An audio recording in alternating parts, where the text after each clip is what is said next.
में रखिए। आगे चलिए, अब लाइफस्टाइल में weight, heart failure is state of oedema, तो इसमें वेट ज़रूर चेक करना पड़ता है। डेली कर रहे हैं तो बहुत अच्छी बात है, 3-3 दिन पे कर लें। अगर उनको लग रहा है कि वेट गेन हो गया, अचानक 2 किलो 3 किलो बढ़ गया 1-2-3 दिन में, तो दे हैव डेवलप्ड एडीमा। सिर्फ एडीमा फीट में नहीं होता, एसाइटीज़ में भी हो सकती है, गट एडीमा, लिवर कंजेशन, लंग्स में चीज़ें एडीमा हो सकता है। ठीक, तो ये चीज़ें होती हैं वेट से पता चलती है। सही। सेक्सुअल एक्टिविटी जो है वो उसमें कोई पाबंदी नहीं है, कंफर्ट के हिसाब से रखनी पड़ती है। ठीक, heart failure, ischaemic heart disease patients को हमेशा हम 2 वैक्सीन देते हैं। इसके क्वेश्चंस भी बड़े आते हैं पेपर्स में। कौन कौन सी 2 वैक्सीन हैं जो कि हार्ट के मरीज को और लंग्स के मरीज को देते हैं? Annual influenza vaccine and 1 pneumococcal vaccine. ठीक, ये भी ज़रूर दिया करें, ऐसे में भी लिखें। And like any other chronic condition this patient can get depressed. याद रखिएगा, जितनी लंबी बीमारियां हैं इंसान बेजार हो जाता है, मायूस हो जाता है, डिप्रेस हो सकता है। As a good family physician screen these patients for depression, और अगर ट्रीट करना हो तो SSRI दे सकते हैं। अब ड्रग्स पे आ जाते हैं। हार्ट फेलियर में दवाई कौन सी देनी है? ये बात इस वक्त हम करें एक्यूट हार्ट फेलियर की, जो ज्यादातर MI की वजह से होता है। हार्ट अटैक हुआ या अनस्टेबल एंजाइना है, हार्ट को ऑक्सीजन नहीं मिल रही अचानक, तो बेचारा हिपोक्सिया है, चेस्ट पेन है, वो पंप नहीं कर पा रहा, तो suddenly blood pools in the lungs और सिवियर शॉर्टनेस ऑफ ब्रेथ होती है। ठीक है, इसको कहते हैं एक्यूट पुल्मोनरी एडीमा या एक्यूट हार्ट फेलियर। सही। MI के बाद बड़ा होता है, आपको क्रैप्स मिलते हैं उसमें, तो उसमें हम क्या करते हैं, IV diuretics 80 mg, 100 mg, 120 mg, 160 mg तक जाते हैं, डायूरीज करवाते हैं। ठीक, एडीमा कम करते हैं, लंग्स का बोझ उतारते हैं, वेरी इंपॉर्टेंट। ठीक, तो ये जहन में रखिएगा। और इसमें कोशिश करते हैं IV, ठीक, IV कैनोला भी लगाया जाता है, IV लेसिक्स फ्रोजामाइड दिया जाता है। सही। और फिर मॉनिटर करते हैं कि यूरिन कितना निकला, पानी कितना पिया, निकला कितना, इनपुट आउटपुट चार्टिंग होती है बड़ी सी। ठीक,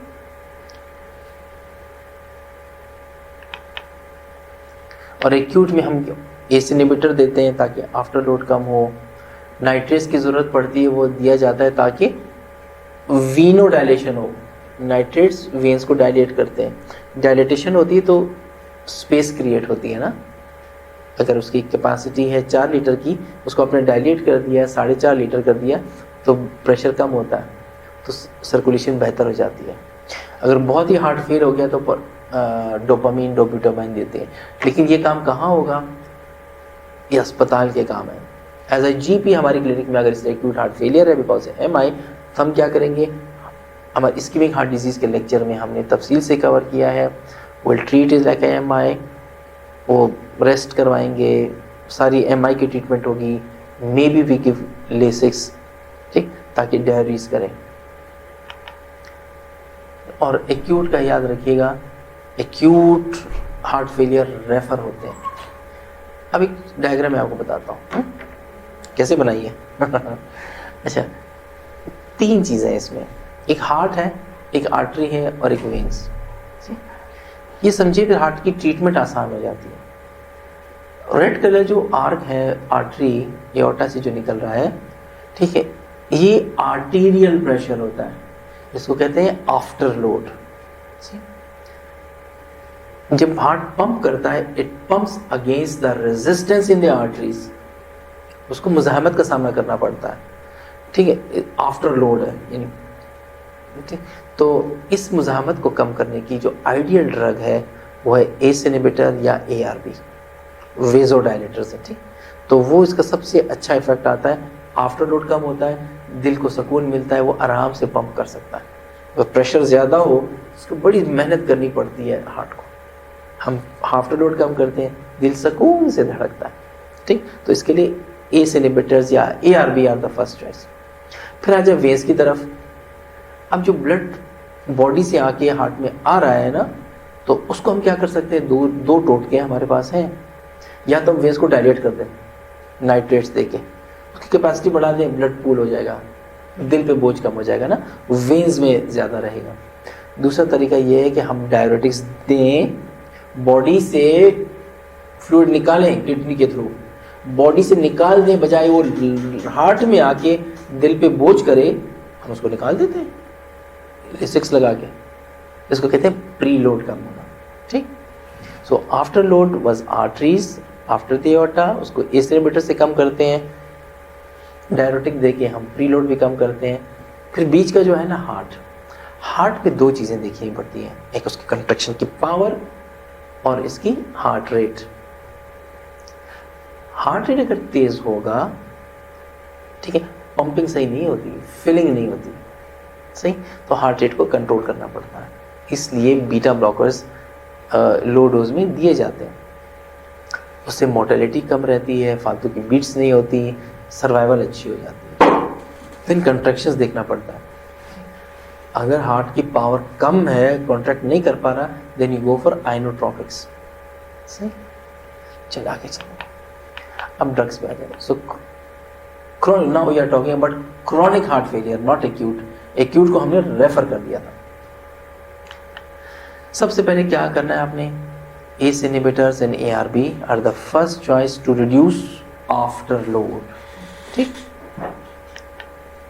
बीटा ब्लॉकर्स हम देते हैं लो डोज में, beta 1 selective like bisoprolol, carvedilol, nebivolol. ठीक है, ये जो बहुत स्पेसिफिक ये देते हैं, हार्ट रेट को कम रखते हैं और सर्वाइवल बढ़ाते हैं। ठीक है, ये दो फर्स्ट लाइन की ड्रग्स हो गई, ACE इनहिबिटर्स और बीटा ब्लॉकर्स।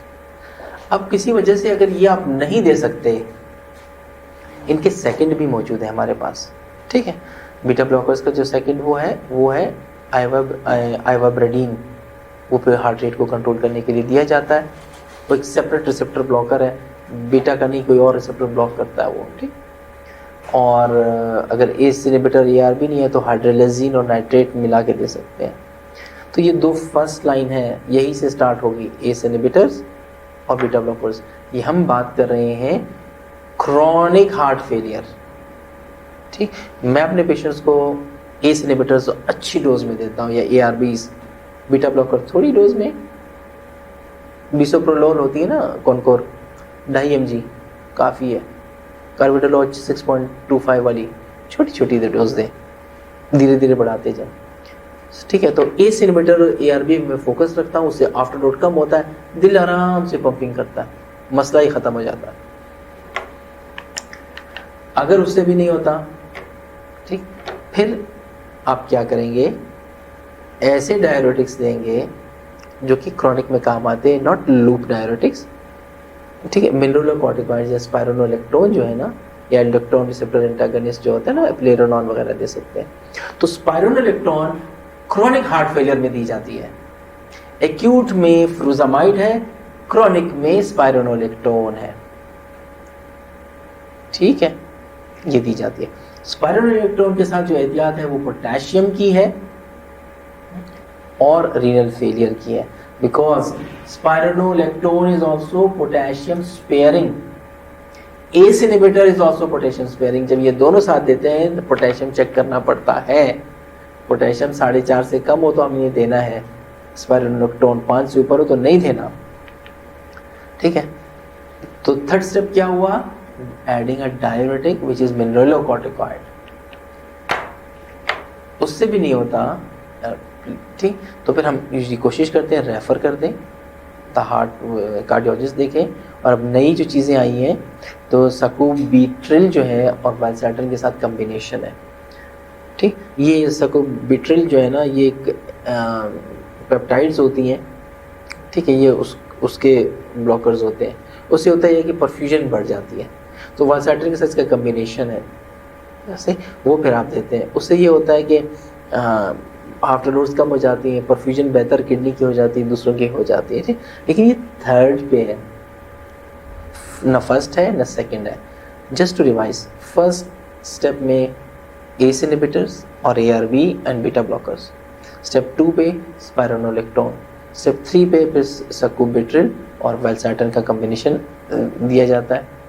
ठीक है, स्टेप 4 पे क्या करना है हमने, मल्टीपल ऑप्शंस हैं, ये डॉक्टर को चुनना पड़ता है कि मैंने क्या देना है। ठीक, जैसे बीटा ब्लॉकर्स काम नहीं कर रही है, कॉन्ट्राइंडिकेटेड है या हार्ट रेट ज़्यादा है तो आइवाब्रेडिन दे दें, से वो हार्ट रेट को कंट्रोल करती है। पंपिंग नहीं होती तो कार्डियोलॉजिस्ट में थिंक ऑफ एडिंग डिजॉक्सिन, वो पावर बढ़ाती है। ठीक है, और अगर एस इनहिबिटर ARB और वो सकुबिट्रिल वाल्सार्टन नहीं चल सकता, टॉलरेट नहीं कर पा रहे हैं, फिर आप क्या हाइड्रोलेजिन और नाइट्रेट मिला लेते हैं। ठीक, तो इस तरह से करते हैं। स्टेप 4 है, लेकिन एज अ फैमिली फिजिशियन हम रेफ़र करेंगे। स्टेज 4 तक हम मरीज नहीं पालेंगे, हम पालेंगे कब तक, हार्ट फेलियर का patient step 1 and step 2, 3 and 4 छोड़े कार्डियोलॉजिस्ट के लिए। This is just to summarize the drugs that we use. Step 1, we use ACE inhibitor ARB plus beta blocker. उससे नहीं ठीक होता, we add spironolactone or eplerenone, which is a receptor blocker, aldosterone receptor blocker है। ठीक, और उससे नहीं होता तो सकुबिट्रिल और वेल्सार्टन कॉम्बिनेशन वो देंगे, और अगर उससे नहीं होता तो then we go for ivabridin, digoxin, hydralazine, nitrosamine nitrate। ठीक, तो दूसरा स्टेप 4 में just for the sake of revision दोबारा बताता हूँ, आइवाब्रेडिन बीटा ब्लॉकर्स की जगह देंगे और हाइड्रोलेजिन नाइट्रेट कॉम्बिनेशन एस इनहिबिटर या ARB की जगह देते हैं। ठीक, और हार्ट फेलियर की जो मैं आपको बता रहा हूँ, ठीक, एक्यूट में तो हमने देखा, हमने फ्रूजामाइड दी।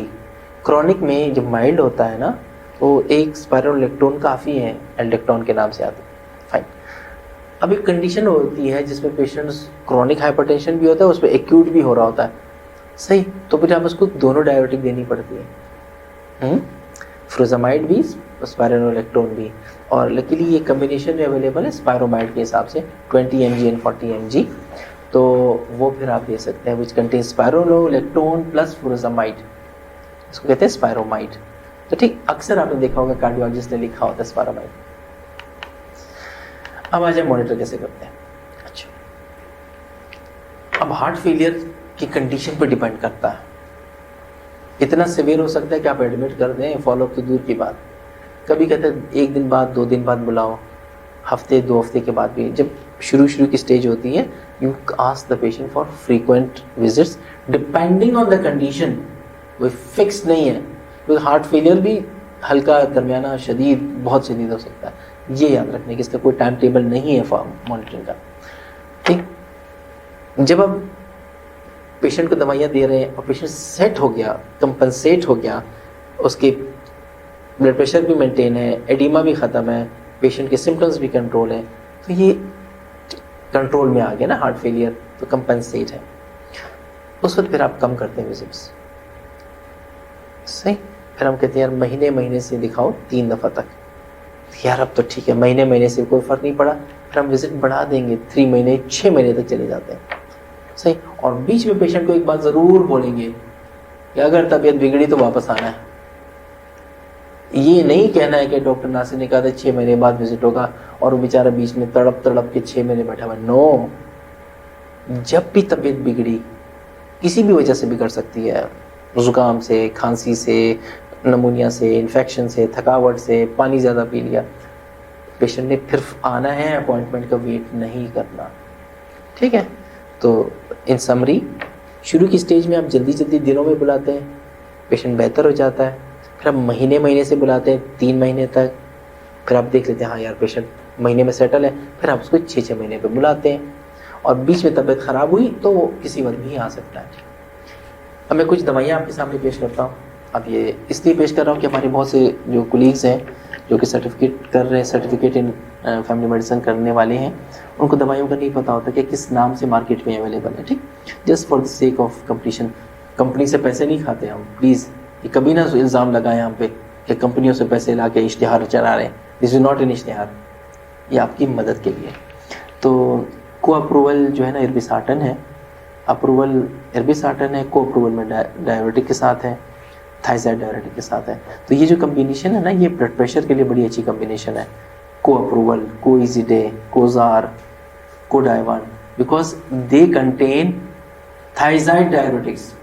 Thiazide diuretic is good for hypertension. ठीक है, बताओ समरी बता दो दोबारा, गौर से सुनिए. Acute heart failure pulmonary oedema furosemide, chronic heart failure spironolactone, hypertension thiazide diuretic. सही, थायजाइड है उसमें. तो ये अवेलेबल है आपके पास. कोजार जो है ना लोसार्टन है, थायजाइड के साथ हाइजार है, डाइवान इज वालसार्टन, कोडाइवान वालसार्टन और थायजाइड डायरेटिक है. इजिडे लोसार्टन है और कोइजिडे लोसार्टन प्लस थायजाइड है. जेस्ट्रिल बड़ी मशहूर है, लिसिनोप्रिल है.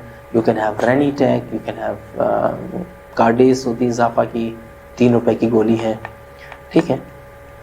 बीटा ब्लॉकर्स जो कार्डियो वन सेलेक्टिव हैं, नेबिवोलोल, मेटोप्रोलोल, बिसोप्रोलोल. ठीक, तो ये वो हैं जो आप लिख सकते हैं, बड़े अच्छे रिजल्ट आते हैं. बीटा ब्लॉकर को हमेशा लो डोज से स्टार्ट करें, इसको कहते हैं titrate up. Titrate up, patient tolerate कितना करता है और बीटा ब्लॉक कितना होता है. Every patient will have a different level of beta blockage. ठीक, हो सकता है मैं 25 mg पे मैं बीटा ब्लॉक हो जाऊँ, मेरी पल्स 60 और 80 के दरमियान रहे. हो सकता है दूसरा आदमी हो 100 पे भी ना हो, 100 पे भी उसको 100 चल रहा हो, बीटा ब्लॉक ही ना होता हो. बिकॉज रिसेप्टर डिपेंडेंट है. Beta blockers are actually blocking the receptors. तो रिसेप्टर्स कितने कहाँ पे क्या है हमें नहीं पता, कितने सेंसिटिव है कितने रेजिस्टेंट है. ठीक, सो हम पल्स वगैरह से देखते हैं साइड इफेक्ट, और पल्स से देखते हैं कितना बीटा ब्लॉक्ड है पेशेंट. और अक्सर बीटा ब्लॉकर लेने वाले जब आपके पास आते हैं ना, आप पल्स चेक करते हैं, टैकीकार्डिया होता है, आप पूछते हैं आप आज गोली नहीं खाई आपने. पेशेंट कहते हैं डॉक्टर साहब आपको कैसे पता चला मैंने गोली नहीं खाई. पल्स से पता चला ना. अच्छा, अब एक और जो मैंने आपको कॉम्बिनेशन बताई, सकोबिट्रिल और वालसार्टन कॉम्बिनेशन. ठीक, तो ये भी आजकल नई मेडिसिन है. तो ब्रांड लीडर तो अपने नोवाटिस वाले हैं, उपेरियो जो है. लेकिन पाकिस्तान में मल्टीपल अच्छी अच्छी कंपनियों ने बनाना शुरू कर दिया. हाइनून की भी है, गेट्स की भी है, फार्मियो की भी है, बड़ी अच्छी अच्छी कंपनियाँ हैं. So you can write these drugs. 3 strength में होती है. आइवाब्रेडिन भी पाकिस्तान में मौजूद है, गेट्स की सिवाब है. ठीक है, आइवागैन है, जेनिक्स की भी है, और ब्रांड लीडर तो सर्वेर है. ठीक है, 5 मिलीग्राम और 7.5 मिलीग्राम की होती है. So you can write that. ये अगेन आइवाटैब भी है नबी कासिम की. अब जैसे प्रेगनेंसी में अगर कोई हार्ट फेलियर है या हार्ट फेलियर की पेशेंट प्रेग्नेंट हो जाती हैं तो प्लीज़ उसको रेफ़र करें. उनके इलाज 2 डॉक्टर्स करेंगे, ऑब्सगाइनी वाले भी और कार्डियोलॉजिस्ट भी. ठीक है, because the dynamics, the haemodynamics और प्रेगनेंसी आर डिफरेंट. ठीक है, और we are dealing with 2 people, बच्चा भी है और वो भी है, तो it's a high risk pregnancy. अब आ जाए और भी चीज़ें. वो तो हार्ट फेलियर था. अब बताइए, अगर किसी को एट्रियल फिब्रिलेशन भी है, एट्रियल फिब्रिलेशन में क्लॉट्स बनते हैं और वो क्लॉट्स जाके स्ट्रोक कर सकते हैं. ठीक है, लंग्स में जा सकते हैं, पेरिफेरल आर्टरीज में जा सकते हैं. तो इनको फिर एस्पिरिन देनी पड़ती है. ठीक है ना. किसी को पहले से टीआईए हुआ है, उसका मतलब क्लॉट्स बनते हैं, इसका फ्लो कम है, क्लॉट्स बनते हैं, इनको देनी पड़ती है. पुल्मोनरी एम्बोलिज्म किसी को हुआ है, या हार्ट में कोई डायलेशन है, कोई एन्यूरिज्म है, या कोई वॉल हिल नहीं रही है, जहाँ मूवमेंट कम होती है, क्लॉट्स बनने का खतरा होता है, तो फिर इनको एस्पिरिन देनी पड़ती है. स्टैटिन. अब स्टैटिन किसको देने हैं? देखिए, स्टैटिन उस हार्ट फेलियर को देंगे जिस हार्ट फेलियर की वजह इस्केमिक हार्ट डिजीज है. अब किसी की वैल्वुलर हार्ट डिजीज से हार्ट फेलियर है, उसको देने की जरूरत नहीं है. ठीक है. सो कोरोनरी आर्टरी डिजीज की वजह से हार्ट फेलियर हो तो स्टैटिन जारी रहती हैं. और कुछ दवाइयां हमने जो बचानी है हार्ट फेलियर में, किडनी फेलियर में, लिवर फेलियर में, प्लीज हमेशा दवाइयों से एहतियात करें. ये पेशेंट्स हाई रिस्क होते हैं. Renal failure, chronic liver disease, heart failure.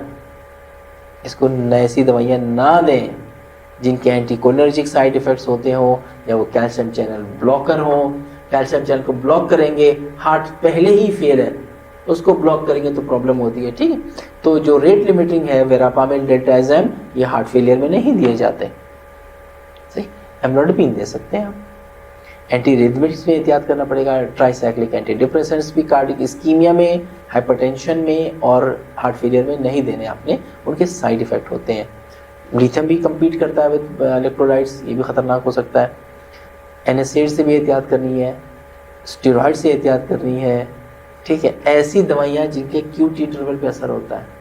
एक गोली होती थी हेलोफेंड्रिन मलेरिया की, हेल्फान, वो भी इसी वजह से बंद हुई है। एंटी मैक्रोलाइड्स में एरिथ्रोसिन कर सकती है। एक एंटी एलर्जी होती थी फेंडिना टर्फेनाडीन, वो भी इसी वजह से बंद हुई, उसकी बजाय फेक्सोफेनाडीन आ गई। जो SSRIs हैं सारे सेफ हैं, एक सिटोलेप्राम ही हरकत करती है, तो इसलिए वो भी नहीं दिया जाता इन हार्ट फेलियर, बाकी सारी SSRI सेफ है। अब आ जाए प्रोग्नोसिस एंड मोर्टेलिटी। अब इसको समझें, हार्ट फेलियर है, हार्ट पंप नहीं कर रहा, इसका मतलब है उसके मसल्स में ताकत नहीं है, या मसल्स सख्त है, डायलेट नहीं हो पा रहे, ठीक है। और ये एक अजीब सी सिचुएशन है कि हार्ट वाइटल ऑर्गन हार्ट है और वो पंप नहीं कर पा रहा, सही है। और उसकी वजह हो सकती है इस्कीमिक हार्ट डिजीज हो, जो इतनी एडवांस्ड हो कि थोड़ी सी बढ़े और MI कर दे या कार्डिक अरेस्ट कर दे। वैल्वुलर हार्ट डिजीज हो, जितनी प्रोग्रेसिव हो, जो गड़बड़ कर दे।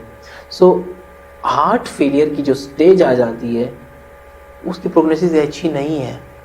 एज फैमिली फिजिशियन हम क्या करते हैं, हम पहले से प्रिवेंट करते हैं, अर्ली ट्रीट करते हैं, ये चीज़ें हार्ट फेलियर तक बात ना जाए। वो कैसे करते हैं, हम हाइपरटेंशन को अच्छा कंट्रोल करेंगे, ठीक है, हेल्दी लाइफस्टाइल रखेंगे, मेटाबॉलिक सिंड्रोम को ट्रीट करेंगे, डायबिटीज़ को ट्रीट करेंगे, इतना अच्छा मैनेज करेंगे कि हार्ट फेलियर की स्टेज ना आए, बिकॉज इसकी मोर्टेलिटी ज़्यादा होती है, ठीक। बहुत से पेशेंट फौत हो जाते हैं।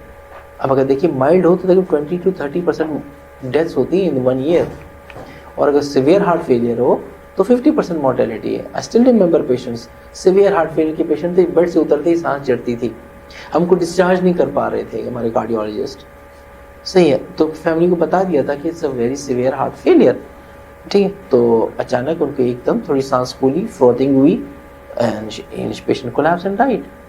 ये इतना सडन मर जाते हैं बेचारे, ठीक है। सो प्रोग्नोस्टिक फैक्टर्स क्या हैं जिससे हम कहते हैं कि यार ये खतरनाक है। जितनी एज ज़्यादा होगी हार्ट फेलियर के साथ उतने खतरनाक रिस्क है, ठीक।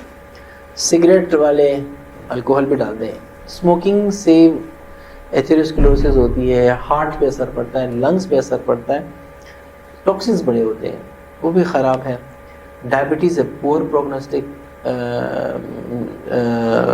साइन, ठीक है। और अगर साथ में एरिथमियाज हो रहे हैं, या किडनी और लंग्स भी काम नहीं कर रहे हैं, लिवर काम नहीं कर रहा, तो भी खतरनाक बात है। और अगर यह बहुत ज़्यादा ओबीज हैं, या बहुत थिन लीन है, अक्सर दुबले पतले हार्ट फेलियर के पेशेंट की भी डेथ हो जाती है, ठीक है। अब रेफरल कब करना है?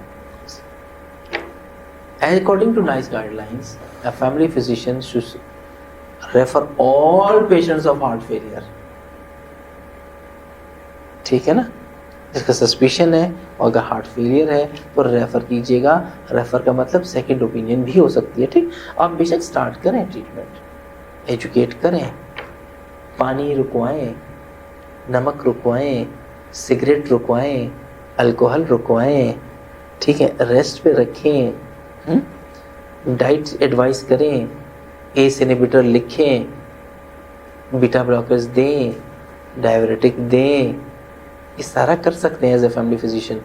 लेकिन इसके बावजूद एक ओपिनियन ज़रूर लिया करें, ठीक है। So it's a shared care. और सिम्टम्स अगर सिवियर मतलब बैठे बैठे सांस फूल रही है, या कंघी करते हुए, ब्रश करते हुए, खाना खाते हुए सांस फूल रही है, ये तो रेफ़र के केस है भाई, इसको तो इंटरवेंशंस की ज़रूरत होगी। प्रेगनेंसी रेफ़र करें, ठीक है।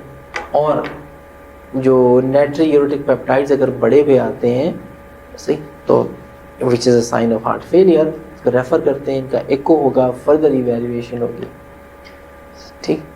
और जैसे हमने जिक्र किया, हमने स्टेज 2 तक तो हमने ट्रीट किया, स्टेज 3 एंड 4 हम रेफ़र करेंगे।